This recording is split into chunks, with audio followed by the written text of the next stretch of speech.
Assalamualaikum warahmatullahi wabarakatuh. Waalaikumsalam warahmatullahi wabarakatuh. Allahumma salli ala sayyidina Muhammad wa ala ali sayyidina Muhammad. Sallallahu. Maaf jika kita wanita sedang libur atau menstruasi, apakah boleh memuaskan suami menggunakan mulut? Terima kasih. Bismillah. Di saat kemarin ada yang tanya masalah apa itu? Jadi kalau sudah urusan hal semacam itu, mari kita tingkatkan wibawa majelis supaya tidak di majelis kita bicara sesuatu yang tidak pantas.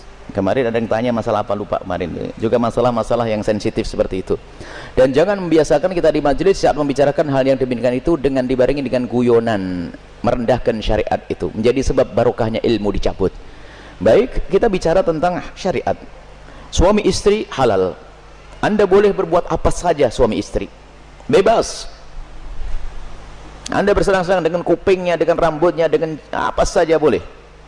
Halal. Cuman yang diharamkan dalam dua keadaan. Waktu haid memasukkan ke lubang depan. Memasukkan seorang suami alatnya ke lubang depan. Kemudian yang kedua yang diharamkan memasukkan ke lubang belakang. Baik dalam keadaan haid atau tidak haid, hukumnya haram dan dosa besar. Ini usaha haid. Yas'alunaka 'anil mahid. Qul huwa adza fa'tazilun nisa fil mahid.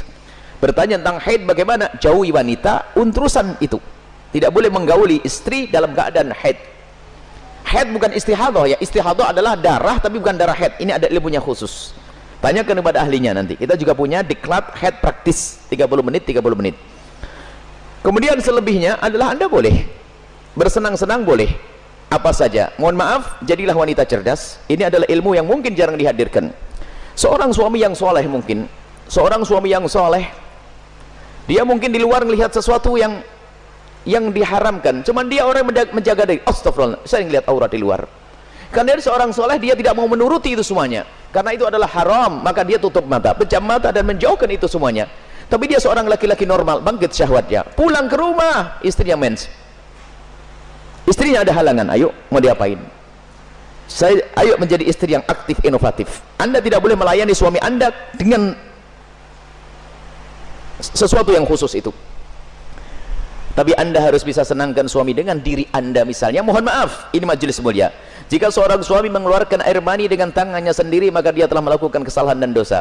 Tapi kalau dia mengeluarkan air mani dengan tangannya seorang istri, kecerdasan istri, selesai. Dan itu adalah pahala. Maka jadilah istri cerdas. Jangan istri kalau sudah lagi men, Masya Allah, libur buat kopi, liburnya dengan suami, sampai suami itu Masya Allah, stres. Anda bisa menyenangkan dengan diri Anda. Mohon maaf, mufakhadah, di antara dua paha yang penting tidak masuk wilayah itu.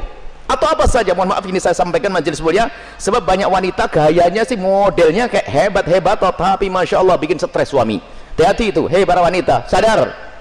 Senangkan suamimu dengan apapun yang Allah berikan kepadamu, dengan tanganmu, dengan apapun. Yang penting kalau Anda haid jangan masuk wilayah itu.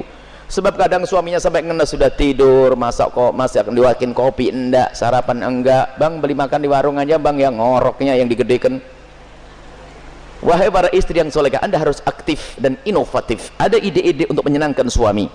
Adapun masalah, mohon maaf, yang ditanyakan dengan mulut, ketahuilah, hei para suami, engkau tidak boleh memaksa istrimu untuk melakukan itu, karena belum tentu dia nyaman. Kalau dia merasa jijik, Anda tidak boleh paksa. Haram, atau sebaliknya. Tidak boleh egois seorang suami. Harus kau lakukan, tidak. Kenapa? Mohon maaf, karena itu adalah wilayah yang bukan wilayah bersih. Wilayahnya orang dari makanan yang bersih dibuang lewat mana? Lewat itu. Akan tapi kalau memang ada orang, seorang wanita yang mau melakukannya misalnya, atau sebaliknya, bagaimana, apakah boleh? Ketahuilah, di situ ada cairan yang najis. Air mani tidak najis, khilaf di antara ulama. Madhab Syafi'i najis, tapi cairan sel najis.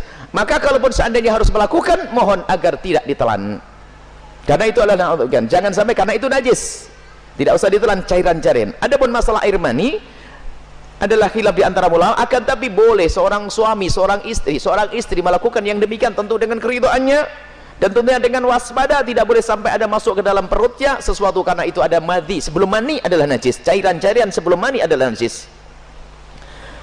Dan wahai para suami dan para istri, yuk kita melakukan sesuatu yang sesuai dengan petunjuk Nabi SAW, akhlaklah yang baik. Dan kenapa biasanya ada pertanyaan demikian ini? Karena apa? Naudzubillah, ada yang ditonton yang salah, gurunya salah, dari film-film yang ngaco itu ditiru, sehingga dia bingung untuk menyelesaikan urusan pribadinya dengan cara ini cara itu. Tidak ada cara yang lebih indah dari diajarkan Nabi. Seorang laki-laki duduk di perempatan istrinya, maksud duduk di atas perut istrinya, di atas ini, itu adalah cara yang paling bagus. Nggak usah macam-macam, petunjuk dari Nabi. Itu hanya gara-gara sering nonton film kotor, makanya banyak pertanyaan aneh, tapi pun harus dijawab, harus dijawab, harus dijawab, selesai. Semoga Allah bisa menjadikan anda orang yang bisa menyenangkan. Termasuk wahai para suami, mungkin ada seorang suami yang mohon maaf ada bermacam-macam sebab, ada ejakulasi dini dan sebagainya dan sebagainya, tapi ketahuilah jangan biarkan istrimu terlantar. Dia bisa senang dengan jemarimu, dengan tanganmu, dengan anda, dengan apapun, dengan cumbuanmu.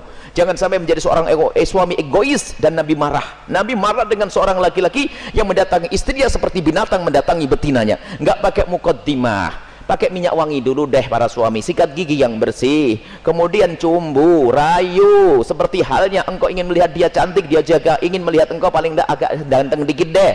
Kemudian lihat, seperti halnya matanya ingin melihat dirimu indah, telinganya juga ingin mendengar kalimat indah, dan juga hidungnya pun juga ingin mencium bau harum. Cobalah siap. Makanya sebelum pulang kantor itulah mampir pom bensin dulu deh, bersih-bersih pakai minyak wangi. Ini penting. Kemudian jangan sampai mohon maaf anda puas dia tidak puas, anda zalim. Kalaupun anda tidak bisa memuaskan dengan itu karena mungkin anda punya sesuatu sakit dan sebagainya, maka ketahuilah istrimu adalah seorang wanita yang beriman, dia tidak akan melakukan zina, akan tapi anda harus bisa memuaskan dengan apapun, dengan tangan anda dan seterusnya. Kalau dia mencari kesenangan dengan tangannya sendiri, wanita itu dia dosa, tapi kalau dengan tangan sang suami tidak dosa. Mohon maaf, ini majelis mulia dan jangan dijadikan bahan guyonan yang demikian ini. Ini adalah ilmu. Kadang-kadang begitu, suami cuek mendatangi istrinya sudah nggak pakai muqaddimah, langsung selesai. Punya anak 6, nggak pernah seorang istri merasakan senangnya dalam hubungan suami istri. Akhirnya apa? Itulah yang menjadikan istri ogah-ogahan. Mau melayani suami, saya dapat mandi saja, tidak pernah mendapatkan kesenangan. Anda suami zalim. Baik, istri pun juga demikian. Selesai, aktif, inovatif, indah. Karena itu halal. Adapun yang haram tidak dibahas. Keharaman zina, hina, rendah di dunia, rendah di akhirat. Zina rendah di dunia, rendah di akhirat.